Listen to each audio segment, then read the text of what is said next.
Hey guys, welcome back to my channel. I'm Coral and I'm here to talk to you today about some of the movies I watched in January. I'm hoping to do this every month.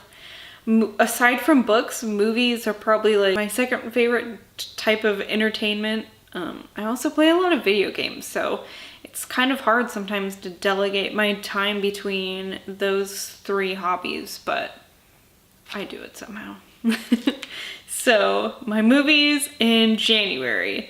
I'm not going to list all the ones that I watched, but I think I'm just going to talk about a couple that either I really liked or really didn't like. So I'm going to start with the horror movies that I watched in January. Most of the time I almost exclusively watch horror, but I guess, I don't know, January I branched out a little bit for some reason. As far as horror movies go, I watched The Shining, the 1980 movie, obviously, that everybody knows. And I watched it right after I finished the book, The Shining, and I don't really know how I feel about the movie now.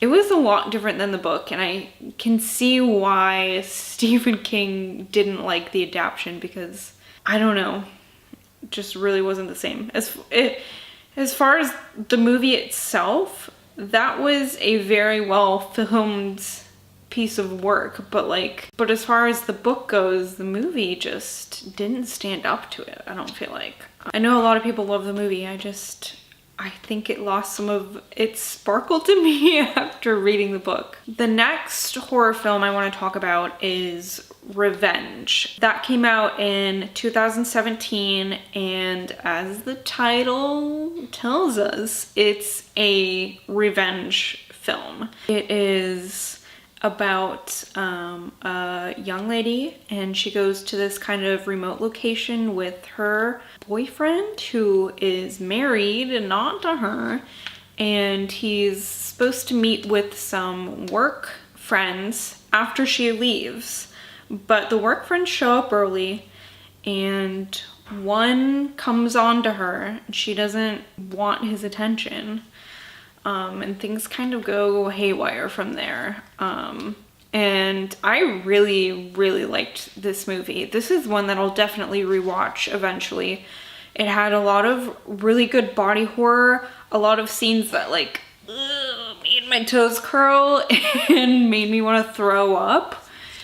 But I really like that, so I thought this one was super good. I found that one on Shudder, I believe, the streaming service, the horror movie streaming service. So yeah, definitely give that one a watch if you like bloody, badass bitches. Okay, next one I want to talk about is a superhero movie, which I don't usually like, but I watched Venom last weekend and I fucking loved it. I thought it was great. I'm not into comics. Well, I'm not into superhero comics. I mean, I read graphic novels and shit, but I think a lot of people who follow like the Marvel universe were not happy with the way that Venom turned out, but I really liked it, and I really liked Tom Hardy, and I thought it was great. It's about this guy. He's like an investigative journalist, and he is trying to get a story on this like technology company, kind of like a scientific technology company, and they've found some alien life forms and brought them back to Earth, and he doesn't know that, and he ends up getting tangled up with one of these, and it's Venom. It was really good. I liked it. I liked it a lot. I was surprised with how much I liked it because, like I said, I don't do superhero stuff really. I just don't care about saving the world, really, you know? I just don't care about that. Like, I don't know. I love horror stuff. I like it when the earth is in trouble and there's no saving it. It just gets, I don't know. I don't like superhero stuff. But Venom was great.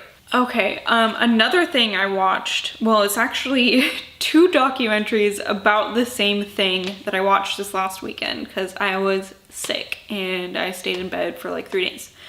So I watched this documentary on Netflix called Fire about the Fire Festival that was launched and crashed and burned because they took people's money, and I don't know what happened to it, but they didn't end up putting on the festival. People went there and it was like hurricane tents and they had paid like thousands of dollars for these like beach villas and stuff like that. So it was a documentary about that. And then when I was done with it, I was looking on Hulu for something to watch, and Hulu did its own documentary on the Fire Festival as well. So I watched that too, obviously.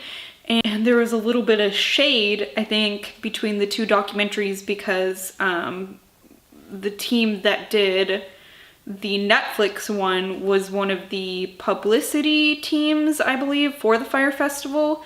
And so the Hulu one was throwing shade at the Netflix documentary because in the Netflix documentary, this publicity team was basically not taking any of the blame for having promoted this thing so hard without even knowing if anything was being put together on this island, or if any of these music groups had actually been paid, or any of the customs fees had been paid, because this music festival took place in the Bahamas. So I thought that was pretty interesting. And you know, both documentaries, they basically told the same story. So either of them are good and interesting, and they basically, you know, have the same information. Although the Hulu one did interview the man who put on the Fire Festival. So that part was, it was interesting to see his side of the story. Well, what he said was his side of the story. Okay, the next two I want to talk about are two of like the meh-er movies I've watched this month. I watched The Meg. That came out in 2018. That came out last year. It's based on The Meg by Steve Alton, the book, which I read also last year, and I really love the book. I thought it was ridiculous and over the top, and it was great. And when I saw that they were making the movie and Jason Statham was the star, I was like, well, yeah.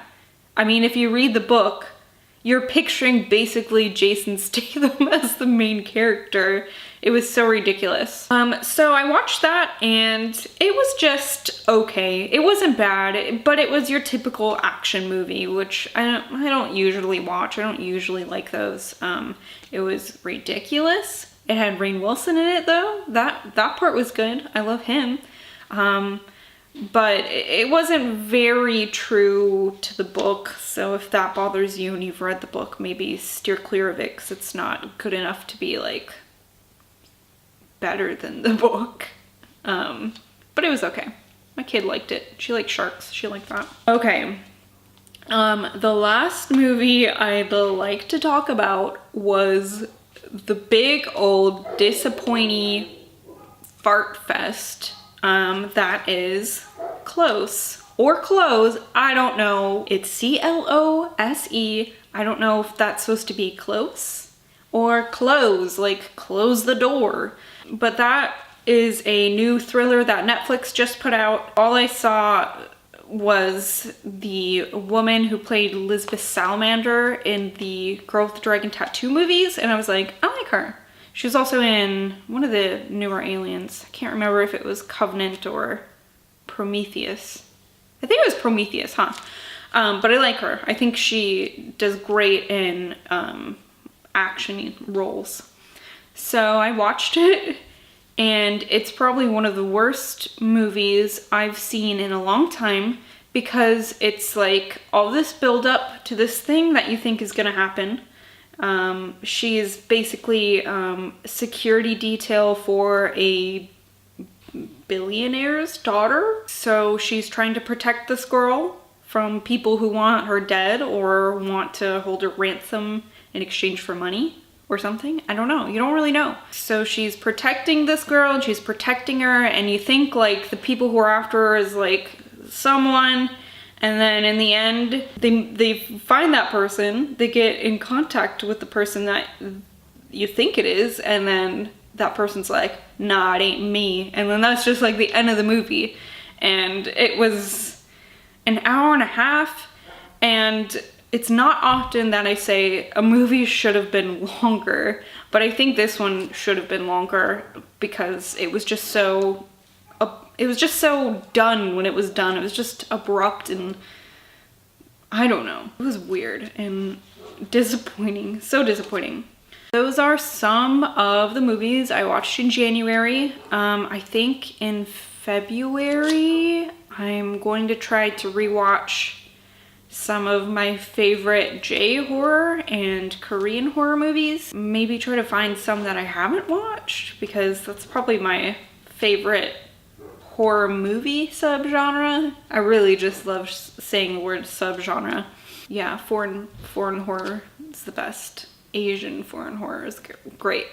So I don't know, if you're into that, stay tuned. I'll be back next month. And that's all I have for you. I'll see you in another video soon. Thank you so much for watching. Leave me a comment if you have any opinions on the movies that I was just talked about. But until next time, see you later, alligators.